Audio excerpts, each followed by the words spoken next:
Welcome to our deep dive into the life of a woman named Riki. Riki. Yeah, you probably haven't heard of her. Oh, yeah. And in fact, the only reason we know about Riki is because you had a conversation with someone close to her, and we have some like scattered photos and posts online and stuff. Right. But trust me, there's a reason we're doing this. Yeah. This is all about uncovering those seemingly small choices that lead to a life that breaks with convention. Yeah. And what's fascinating about the story is that you can trace these subtle choices throughout her life. Okay. And see this pattern of independence and resilience emerging. Okay, let's unpack that. Okay. So where do we even begin with somebody's whole life? Well, we see hints of Riki's independent spirit from a very young age. She had a deep love for the Torah and Jewish sources, which is not unusual in her community. Right. But even at 12 years old, she started resisting some of the traditional expectations placed on girls. 12 years old? That seems pretty young to be challenging conventions. Yeah. What did that even look like? Well, it started with something that might seem minor to an outsider. Okay. Around that age, it's customary for girls to move to the women's section of the synagogue for prayer. But Riki found this separation really frustrating. Interesting. She wanted to be in the thick of the discussions, Right. engaged with the texts, and, being relegated to a separate space. Yeah. Simply because she was a girl didn't sit right with her. So even at that young age, she was pushing back against being defined or limited by gender roles? Exactly. Okay. Do we see this pattern continue as she gets older? Absolutely. Yeah. A few years later, she makes a decision that really solidifies this independent streak. Okay. So at 14, she chose to attend Binat or Torah. It's a more liberal and academically rigorous religious school in Gush Etzion. Okay. This meant leaving behind her childhood friends. Wow. And commuting every day. I can see how that would be a tough choice for a teenager. Yeah. Was this about rebelling or was it something deeper? It seems to be more about her prioritizing intellectual growth and finding an environment that truly challenged her. Okay. It's a recurring theme with Riki. She's willing to make difficult choices to pursue what feels right to her. Right. Even when it means going against the grain. This is where it gets interesting for me. I think we've all felt that pull between what's expected of us and what we truly want to do. Yeah. And this is already resonating with me, even though we're so early on in her story. Yeah, and the next chapter of her life takes that independent streak even further. Okay. So at 18, after finishing up at Binat or Torah, she decides to serve in the Israeli army. Now, this was fairly uncommon for women in her community at the time. Especially those from more religious backgrounds. Okay, so she's not just defying gender expectations. Yeah. She's also pushing against the norms of her community. Yeah. What was the driving force behind this decision? It's likely a mix of factors. The Israeli army is a significant part of Israeli society. Serving is often seen as a way to contribute to the nation, to demonstrate patriotism. Right. But what's interesting is how Riki approaches her service. Okay. Instead of a combat role, she chose to be a teacher. A teacher. Yeah. She works specifically with Ethiopian immigrant children. So again, seeking out a path that allows her to make a direct impact and connect with people on a personal level. Exactly. It's not about following the prescribed path. Right. It's about making a meaningful contribution. Exactly. And later, when she had the opportunity to go to officer training, which is a more traditional path to leadership, she decided against it. That's interesting. Yeah. I'm sensing a pattern here of not being driven by status or traditional markers of success. Yeah. Did she ever explain why she made that choice? Well, we don't have her exact words. Right. It's consistent with her earlier choices. Remember how she chafed at being told what to do even as a young girl? Yeah. It seems she preferred to be on the ground working directly with people rather than being part of a large hierarchical system. I'm starting to see how these seemingly small decisions are starting to add up to a much bigger picture. Yeah.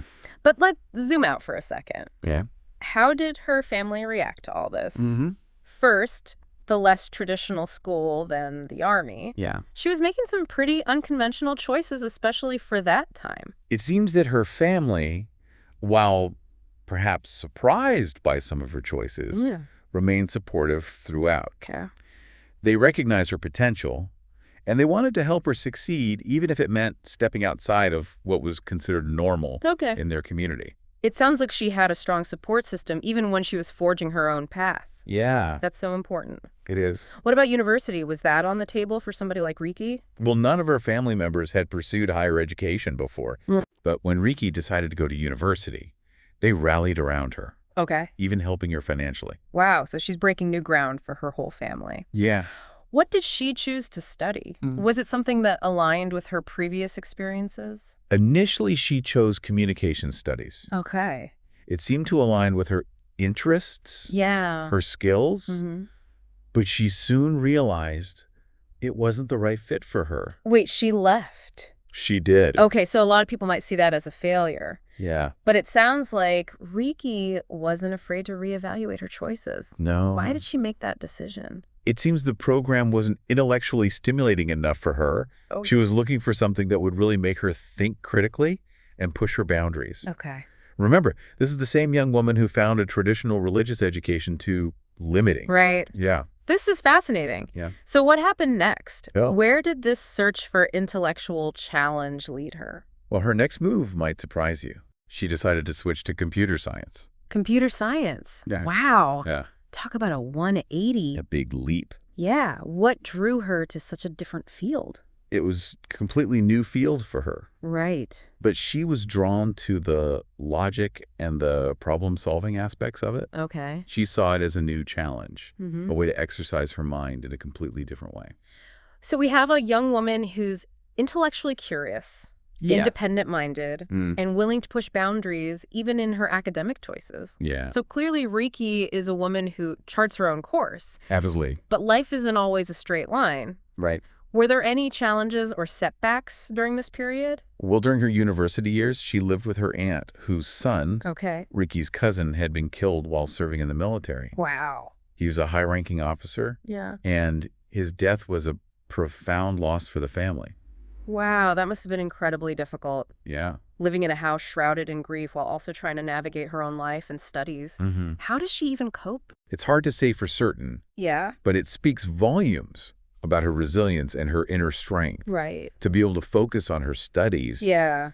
And keep moving forward in the face of such profound sadness. Right. That takes a remarkable amount of strength. It makes you wonder if this experience, as difficult as it was, maybe further solidified her determination to live a life that was meaningful and authentic to her. That's a very insightful observation. Yeah. It's possible that facing such a stark reminder of life's fragility could have strengthened her resolve to make choices that truly aligned with her values. Wow. It's incredible to hear about her ability to keep moving forward. Yeah. Even in the face of such loss. Did anything else significant happen during this time? Yes. Actually, this is where I enter the picture. Okay. We met during her university years, and our relationship marked a further departure from her religious upbringing. Now, you might be wondering why this is relevant. But remember, this whole deep dive is about understanding how seemingly small choices can lead to a life that breaks with convention. Exactly. And for someone raised in a religious community, a relationship outside of those norms can be a significant step. Absolutely. It challenged her to re-examine her beliefs and to make conscious choices about the life she wanted to live. Can you give us an example of what that looked like in her daily life? Well, one particularly symbolic moment Okay. was her first experience eating non-kosher food. Okay. It happened at a restaurant called Eldad V'Zehu in Jerusalem. Okay. Now, that might seem like an everyday occurrence. Right. For many people. Yeah. But for Rikki, with her background, Yeah. this was a deliberate decision to step outside of the dietary laws It was. that she had grown up with. It was a powerful statement. Right. It represented a conscious and deliberate decision to move away from the religious restrictions she had grown up with and embrace a new way of life. It sounds like this seemingly small act of eating at a certain restaurant was actually a much bigger step towards defining her own path. Yeah. And living on her own terms. Exactly. And this decision extended to other areas of her life. Okay. Like how she chose to observe Shabbat. Her first Shabbat experience outside of religious observance was another turning point. So these experiences, while seemingly insignificant to an outsider, were actually incredibly significant in shaping her identity. Yeah. It's fascinating how a seemingly small choice, like where to eat or how to spend a Saturday, can be so loaded with meaning. Absolutely. Oh. It's a great example of how personal choices can reflect a deeper shift in values and worldview. This deep dive is blowing my mind. I have to ask, did she experience any pushback or judgment from her family or community? I mean, it's one thing to make these decisions for yourself, but how did the people around her react? I don't know all the details, Sure. but I can tell you it wasn't always easy for her. Right. There were certainly adjustments and perhaps some difficult conversations. Sure. But ultimately, her family loved and supported her. That's so important. It is. So even though she was breaking with tradition, she wasn't completely cutting ties with her past. Right. She was finding a way to balance her evolving identity with her existing relationships. Exactly. Breaking with convention doesn't always mean rejecting everything from your past. Right. It can be about finding a balance. Right. Taking what resonates with you and leaving behind what doesn't. That's such an important point. Yeah. It's not about erasing your history, but about evolving and growing while still honoring where you come from. Yeah. Were there any instances where she tried to bridge those two worlds? Yes. There's actually a fascinating story about her mother's reaction to her staying overnight at my apartment for the first time. Okay, this sounds like it could be insightful. So her mother, upon learning about the sleepover, asked Rikki, what did they think of you sleeping over at his place? You can just feel the weight of societal expectations. Cool. And anxieties about a young woman's reputation in that question. I'm really curious to hear how she responded. So Rikki's response was brilliant in its simplicity. Okay. She said they didn't think anything. Wow. It seemed normal to them. Wow, what a powerful statement. It's like she's saying, I'm not going to let your worries about what other people might think define my choices. Yeah. I'm living my life on my own terms. Precisely. She's refusing to be confined by the judgments and expectations of others. Right. It's another example of her choosing to live authentically, even if it means challenging social norms. Okay, so we've seen Rikki navigate religious expectations, pursue higher education in a completely unexpected field, embrace a relationship that challenged her beliefs. Yeah. What happens next in this incredible journey of hers? Well, Rikki's story doesn't end there. Of course it doesn't. In fact, her thirst for knowledge and exploration only intensified. This woman is unstoppable. I can't wait to hear what she dives into next, but I think we'll have to save that for part 2 of our deep dive. Okay. Stay tuned because Rikki's story is about to get even more interesting. All right. Welcome back to our deep dive into the unconventional life of Rikki. So you mentioned that this lecture at Kibbutz Hamilton seems like a real turning point for her. Yeah. What can you tell us about this Tomer Persico guy? Tomer Persico. Yeah. Yeah, he's a respected scholar known for his fresh and engaging approach to Jewish thought. Okay, Jewish philosophy doesn't exactly scream exciting Friday night. Right. What made him different? He's known for making complex ideas accessible and even entertaining. Okay. His lecture at Hamilton focused on the Temple Mount in Jerusalem, which is both historically significant and philosophically rich. I can see why that would be interesting. Yeah. But what was it specifically about the lecture that resonated with Rikki? Was it the topic itself, or was it something about his approach? It seems that Persico challenged traditional interpretations of the Temple Mount's significance. Okay. So instead of focusing solely on its religious meaning, he explored it in a broader cultural and historical context. Okay. And he connected these ancient ideas to contemporary issues and perspectives. And that clearly struck a chord with Rikki. It's like when you're reading something and a single sentence just jumps out at you. Right. Suddenly you see this familiar subject in a whole new light. Exactly. So it sounds like he kind of had that effect on her. Precisely. And that's the power of a good teacher, to make you question your assumptions and see the world in a new way. And in Rikki's case, this one lecture sparked a passion that led her to pursue a master's degree in Jewish philosophy. A master's degree? Yeah. That's a huge commitment. I mean, I've been to some mind-blowing lectures, right, but I never went that far. Yeah. Well, what was going on in her life at that time? Was she even in a position to go back to school? Well, remember, by this point, she was married. She had built a successful career in computer science and was a mother. Okay, talk about a superwoman. Yeah. So she's juggling family work and now a demanding academic program. Right. Was there anything in particular that enabled her to take on such a challenge? Well, it's worth noting that her decision to pursue this degree came shortly after she and her siblings sold a dental practice that they had inherited. Wow. And this financial windfall likely provided her the freedom and resources to pursue this passion. So everything aligned perfectly. Yeah. The intellectual spark from the lecture, the personal circumstances, the financial resources. It's like the universe was saying, go for it, Rikki. Right. But even with everything in place, I imagine going back to school for a master's, especially in a field like Jewish philosophy, must have come with its own set of challenges. It certainly did. Jewish philosophy is a complex and demanding field. Right. It requires rigorous intellectual engagement. So how did she approach it? Did she bring her unique experiences to the table, or was it more about conforming to the academic world? Well, Rikki was never one to shy away from a challenge or to suppress her unique perspective. Right. And one anecdote that highlights her intellectual agility involved a debate about the permissibility of certain actions on the Sabbath. Now, you might be wondering why this is relevant. Right. For someone who's no longer strictly observant. Right. But Jewish law, halakha, deals with all aspects of life, not just ritual practices. Exactly. So even though Rikki had moved away from strict religious observance, these questions still held intellectual weight for her. Absolutely. Okay. The class was analyzing the reasoning behind the rabbinical rulings on what constitutes work that's forbidden on the Sabbath. It's a topic that's been debated for centuries. Right. And Rikki, with her background in both religious studies and secular life, brought a unique perspective to the discussions. I bet.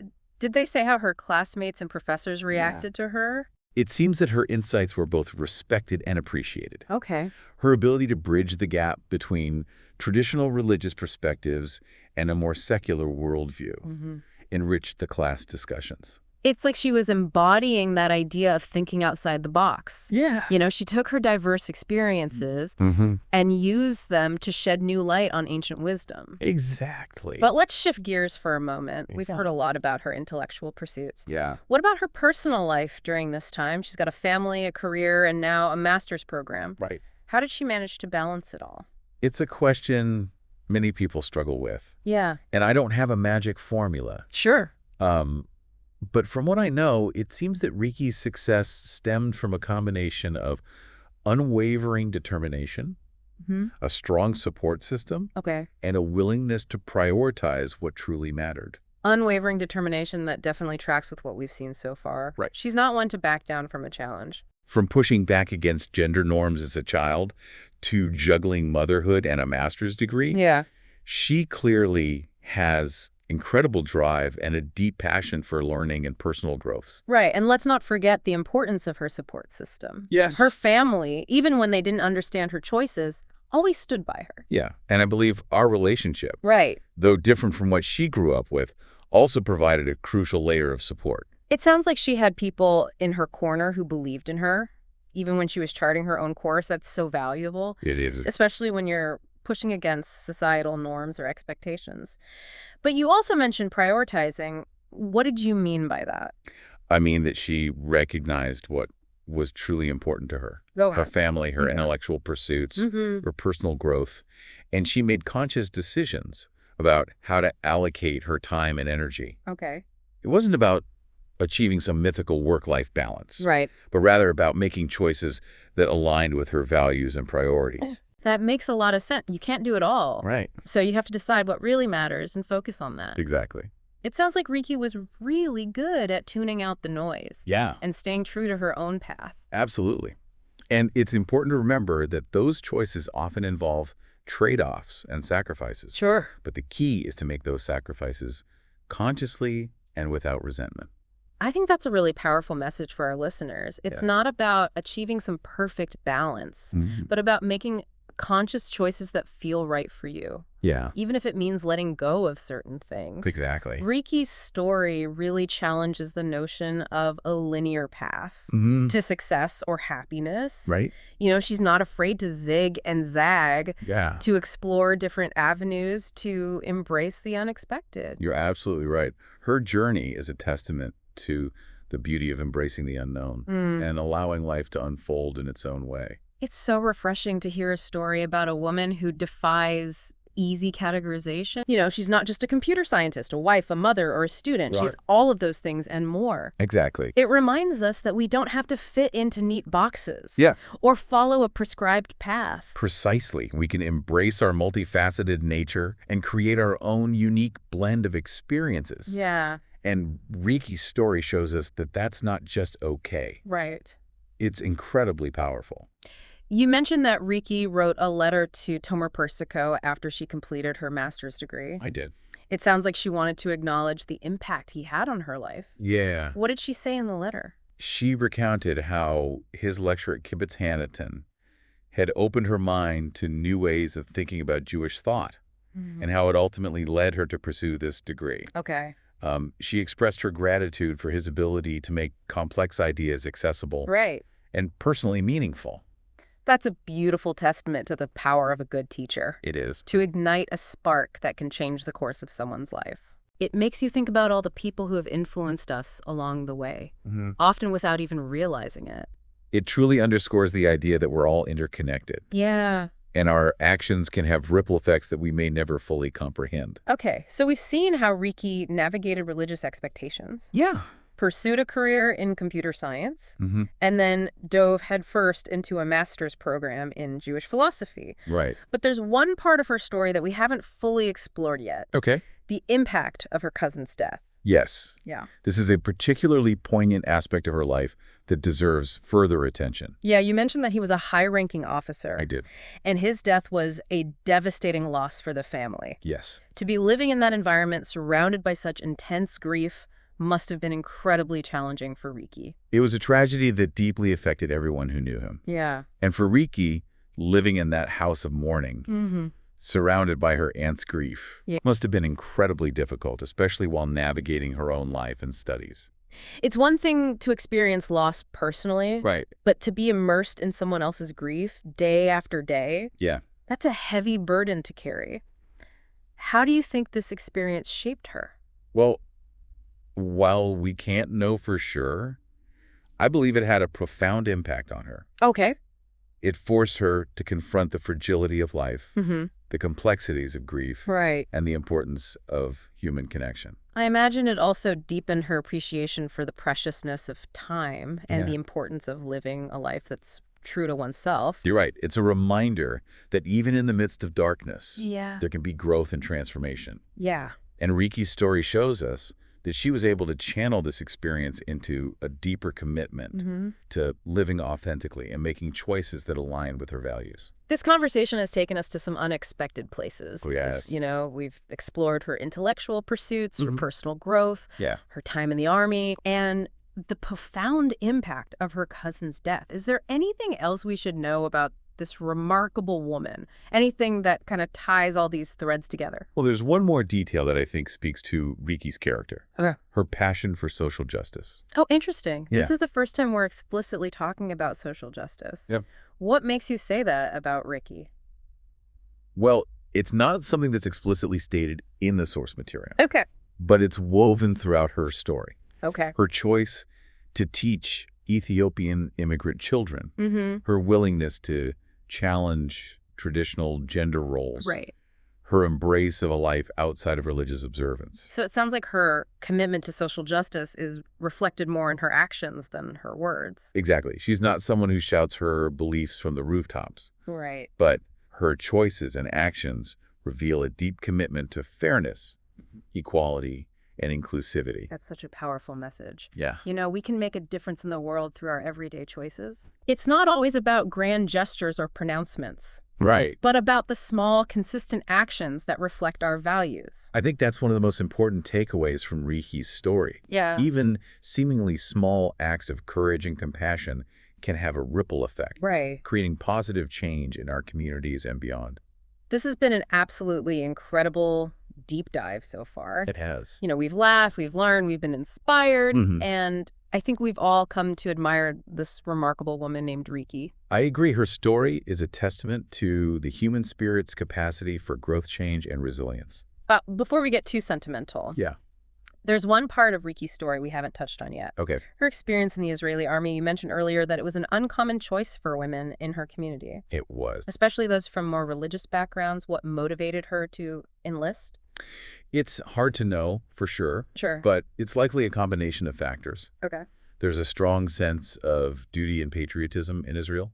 And military service is seen as a rite of passage for many young people. Right. For some, it's almost a societal expectation. Yeah. But knowing Riki, I doubt she did it just because it was expected of her. You're absolutely right. For Riki, it was also an opportunity to challenge herself. Okay. And to push beyond her comfort zone, a pattern we've seen throughout her life. So it fits with her desire to break with convention and forge her own path. Exactly. What was her experience in the army like? Did she end up in a combat role, or did she find a way to make her own unique contribution? Well, she chose a role that allowed her to make a direct impact. Okay. She became a teacher working specifically with Ethiopian immigrant children. Okay, so again, teaching, working with immigrant children. So she's drawn to these populations. She is. Okay. And it wasn't just any teaching position. Okay.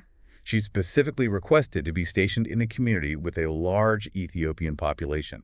I love that. Yeah. She's not just going through the motions. She's actively seeking out opportunities to learn and grow. It speaks to her commitment to making a difference in the world, even within a system as rigid as the military. Exactly. And her time in the army, while challenging, was clearly a transformative experience for her. It was. It exposed her to different cultures, different perspectives, different ways of life. Right. You mentioned earlier that she declined the opportunity to go to officer training. I did. For many, that would be seen as a prestigious path. Yeah. A step towards leadership and recognition. Why do you think she made that choice? I believe it was a conscious decision to stay true to herself. Okay. Remember, even as a young girl, she resisted being told what to do. Yeah. She preferred to be on the ground, working directly with people, rather than being part of a rigid hierarchy. So even in the army, a system known for its strict structure and chain of command, Right. she found a way to forge her own path. Exactly. And her decision to prioritize her own values over societal expectations is a powerful reminder that we all have the power to define our own success. Right. It's not always about climbing the ladder or achieving external validation. Yeah.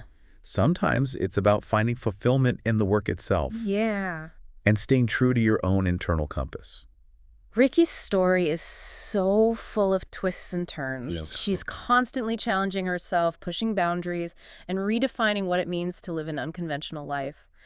But I think we're going to have to pause here for now. Okay. There's still more to explore, and I know our listeners are eager to hear how it all comes together. You're right. There are a few more threads to unravel in Riki's story. Okay. And I think our listeners will be particularly intrigued by the insights we'll uncover in the final part of our deep dive. Welcome back to the final part of our deep dive into Riki's unconventional life. Riki. We've seen how she navigated these religious expectations, pursued diverse intellectual interests, even served in the Israeli army in a way that reflected her unique values. Right. It's been quite a journey so far. It has. And as we delve into these final threads of Riki's story, you'll see how all these seemingly disparate experiences come together to create this tapestry of a life lived on her own terms. I'm all ears. Where do we pick up? Let's circle back to Riki's time in the Israeli army. Okay. We touched on it briefly in part 2, but there's more to unpack there. Okay.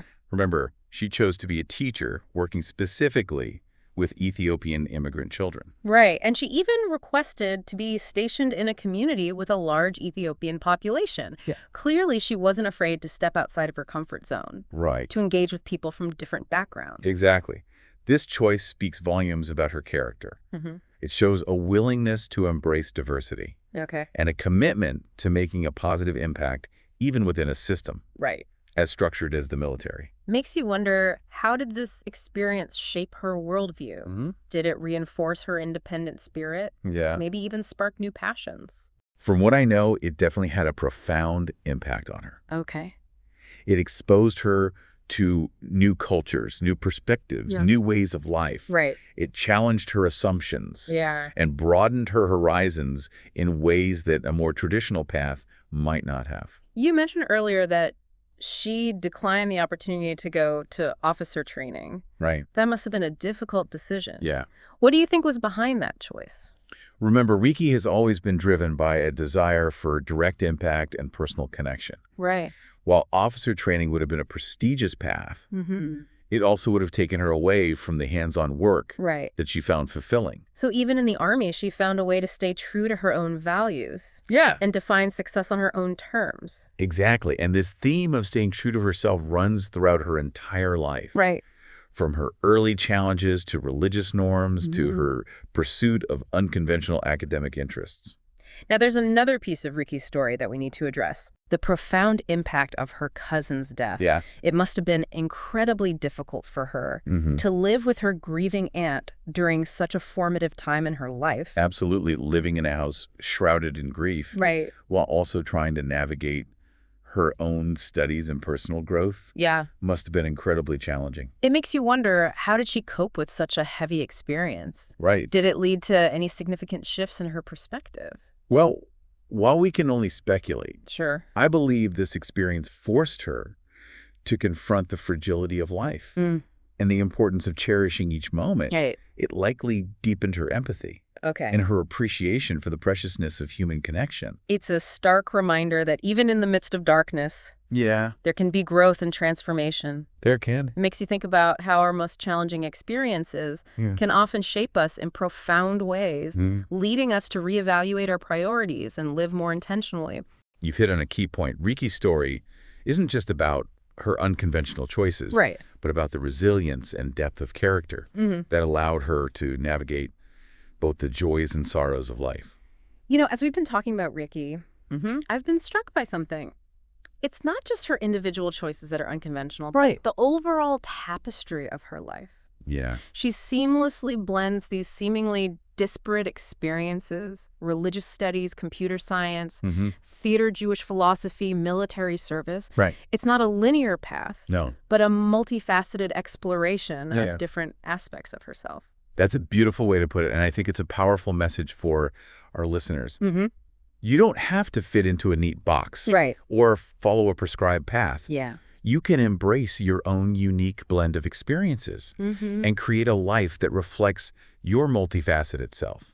It's so inspiring to see someone like Ricki living proof Yeah. that you can forge your own path. Create a life that's both meaningful and authentic. Absolutely. So as we wrap up this deep dive, what's the one thing you want our listeners to remember about Ricki? I want them to remember that life is a journey, not a destination. Okay. It's about embracing the unexpected, learning from your experiences, and constantly evolving. Yeah. It's about having the courage to break with convention and to find success on your own terms. Beautifully said. And to our listeners, thank you for joining us on this deep dive into the extraordinary life of Ricki. Really? We hope her story has inspired you to embrace your own unique journey, to make choices that align with your values, your passions, and your truest self.